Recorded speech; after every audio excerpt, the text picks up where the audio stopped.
How did I become the preferred Scrum training provider for Microsoft? I think there's a couple of things in there. The first one is I have a long-standing relationships with Microsoft. I've been a Microsoft MVP, most valuable professional in the DevOps space for 14 years. So that also leads on to the second reason, right? Because people at Microsoft know me, but also I know Microsoft. I know the organization. I know how they're in acronyms, right? They're very keen. Like most organizations, they're very keen on their acronyms. If you popular phrases like "let's take that offline," and let's double click on that, where the times I first heard of those were through Microsoft. So just engaging with their product teams, their people on a regular basis has always been something I've done.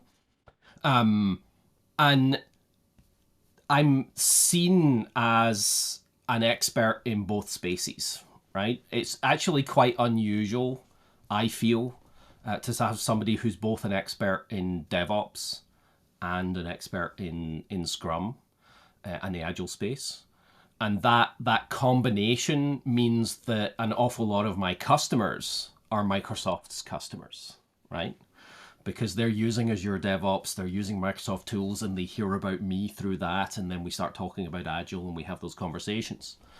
So when Microsoft asks its customers, who do you go speak to? They might say me. And when their customers have been asking Microsoft for years, how do I do this? How do I do that? Well, maybe you need to go speak to Martin, right? So I get a lot of referrals from Microsoft. I get a lot of engagement that way. So I guess it maybe seemed like a natural step to have that conversation. So when Microsoft reached out to scrum.org and said, we want to speak to some trainers, I was at on that list to go speak to them. And in that meeting, just being able to have those conversations, right? To talk about what it is they're trying to do and know where they're coming from. And that's part of that relationship that I already had with Microsoft, already understanding how they work and how they do things. And that's something that I try and build with every customer.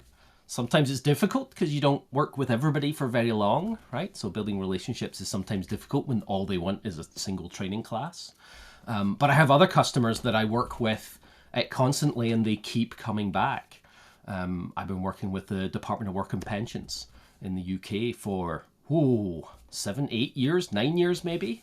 And they keep coming back for more classes, and they keep having to, what's more interesting in that engagement is they have to really struggle to get me to do the engagements for them. So they really want me to do it, right? Because of their procurement rules, and how do you get the person that you actually want to do it, and that's hard. And I think that attests to the value that they are getting from the classes that I'm teaching. And some of those values might not be immediate or immediately apparent. It's not like people learn a new skill and suddenly they're magically able to do it. But it's in that long-term systematic engagement with a single customer and keep coming back. I'm speaking at they're having a conference this week, an internal organizational conference, and I'm doing 2 talks for them at their internal organizational conference. I speak at Microsoft conferences. I was just last week at the MVP Summit in Seattle, talking to people on the product team, engaging with them, giving them feedback on the product, becoming more known, right? You build those relationships, and that's really what it's all about. Thanks for watching the video. If you enjoyed it, please like, follow, and subscribe. I always reply to comments, and if you want to have a chat about this or anything else, Agile, Scrum, or DevOps, then please book a coffee with me through NKD Agility.